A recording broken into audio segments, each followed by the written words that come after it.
రచయితలు, పబ్లిషర్లు, బుక్ లవర్స్కి నిజంగా ఇది చేదు వార్తే. ఇప్పటికే పబ్లిషింగ్ రంగం కొనేవాళ్ళు ఎవరు లేక కొన్నారిల్లిపోతున్న ఈ దశలో మూల్గే నక్క మీద తాటిపండు పడ్డట్టుగా కేంద్ర ప్రభుత్వ ఆధ్వర్యంలోని తపాలా శాఖ డిసెంబర్ 17 నుంచి రిజిస్టర్డ్ బుక్ పోస్ట్ సర్వీసుల్ని పూర్తిగా ఉపసంహరించుకుంది.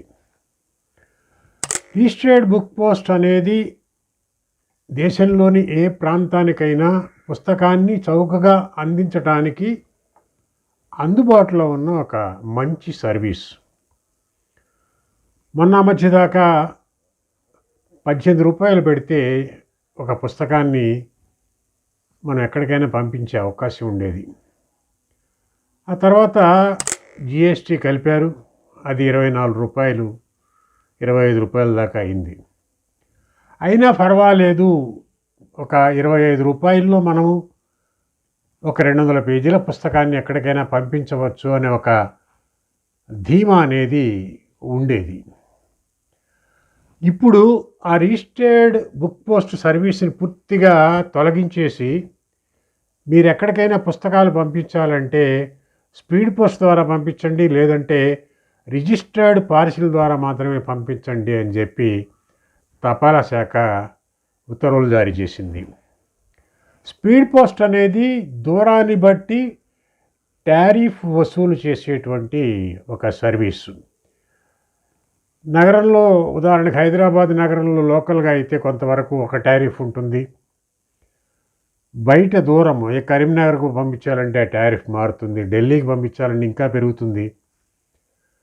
అందువల్ల దూరాన్ని బట్టి మారేటువంటి స్పీడ్ పోస్ట్ సర్వీసుల్లో ఒక పుస్తకానికి ఎంత ఛార్జ్ వసూలు చేస్తారు అనేది ఆ డిస్టెన్స్ ఆధారంగానే మనము అప్పటికప్పుడు తెలుసుకోవాల్సిందే.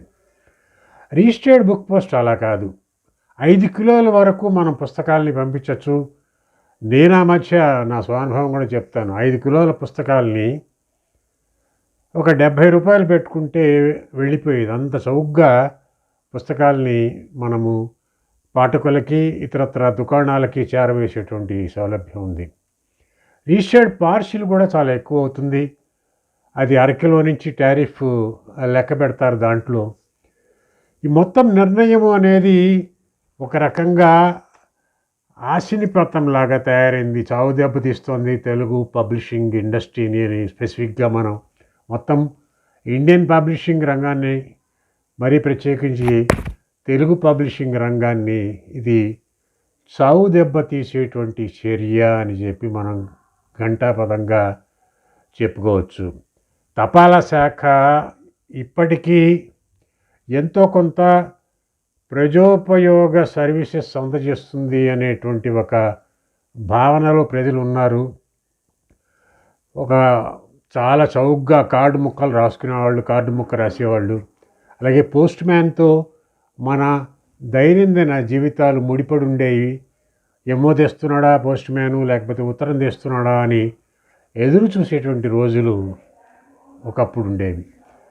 క్రమంగా టెక్నాలజీలో మార్పు రావటం వల్ల వాళ్ళ ఉత్తరాలు రాసే వాళ్ళ సంఖ్య పూర్తిగా తగ్గిపోయింది.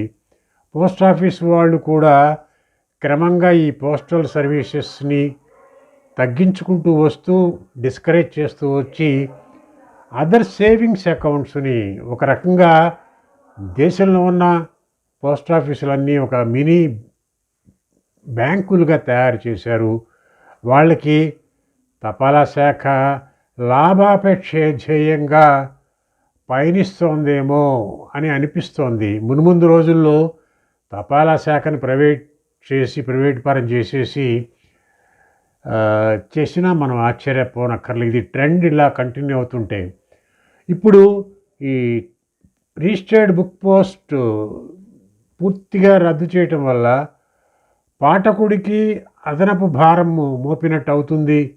అంత అదనపు భారాన్ని ఒక 50 రూపాయల పుస్తకానికి మరొక 50 రూపాయల పోస్టల్ ఛార్జెస్ పెట్టుకుని తెప్పించుకోవాల్సినటువంటి ఒక భారము పరిస్థితి అనేది మనకి తపాలా శాఖ వాళ్ళు తెచ్చిపెట్టారు.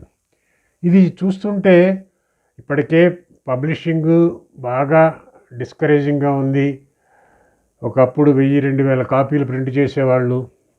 దాన్ని తగ్గించుకొని 200 కాపీలు మాత్రమే ప్రింట్ చేసేటువంటి ఒక దారుణమైన పరిస్థితిలోకి మనం వెళ్ళాము. ఇప్పుడు ఆ 200 కాపీలు కూడా పాఠకులకి చేర్చే, ఎక్కడో దేశవ్యాప్తంగా ఉంటారు, తెలుగు భాషా ప్రేమికులు ఉంటారు, పుస్తక ప్రేమికులు ఉంటారు. వాళ్ళు పుస్తకాన్ని తెప్పించి చదువుకోవాలి అన్నటువంటి ఇది ఉంటే దాన్ని డిస్కరేజ్ చేయటం, ఒక రకంగా ప్రైవేటు కొరియర్ సర్వీసెస్ని ప్రోత్సహిస్తున్నట్టే అని ఇది మనకు అనిపిస్తోంది. జ్ఞానాన్ని పంపిణీ చేయడంలో పుస్తకాల పాత్రని మనం ప్రత్యేకించి చెప్పక్కర్లేదు.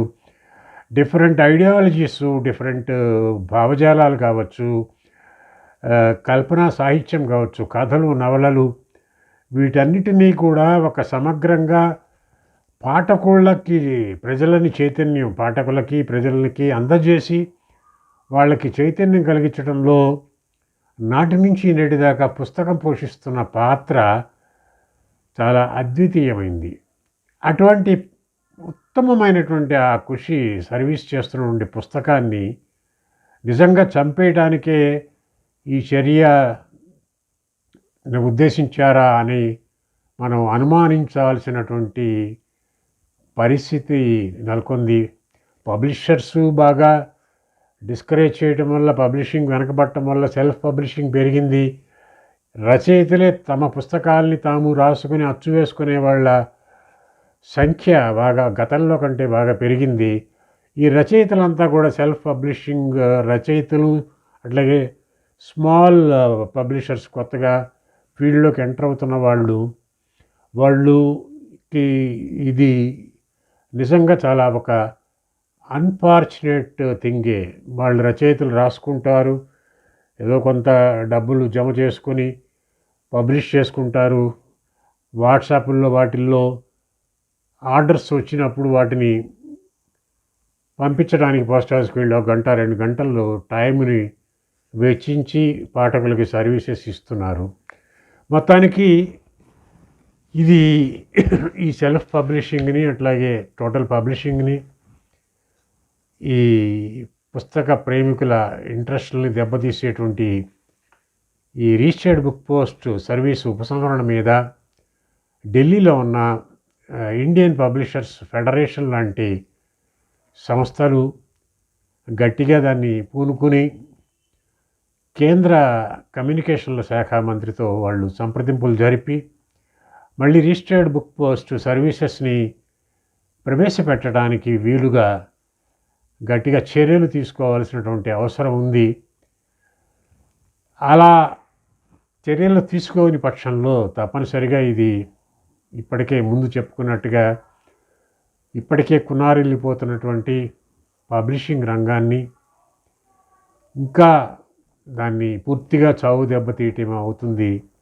విఘ్నులైన మేధావులు, జర్నలిస్టులు, అలాగే ఇతరత్ర రచయితలు, పబ్లిషర్లు వీళ్ళంతా ఒక తాటి మీదకి వచ్చి దీని మీద మీ గళాలని విప్పండి, పుస్తకాన్ని బతికించుకుందాము, పుస్తక పఠనాన్ని మనం పెంపొందించుకోవాలి అంటే ఇటువంటి ఈ తరుణంలో పెంపొందించుకోవాల్సినటువంటి ఈ తరుణంలో దాని మీద నీళ్లు చల్లుతూ పోస్టల్ శాఖ తీసుకున్న ఈ నిర్ణయం మాత్రం చాలా చాలా అన్ఫార్చునేట్ అని నేను చెప్తూ ఇది ఎంతో కొంత మనమంతా కూడా మన నిరసనని వివిధ రూపాల్లో వ్యక్తం చేసి రిజిస్టర్డ్ బుక్ పోస్ట్ సర్వీస్ని మళ్ళీ పునఃప్రవేశపెట్టేటట్టుగా కేంద్ర ప్రభుత్వం మీద ఒత్తిడి తెస్తారని ఆకాంక్షిస్తూ సెలవు.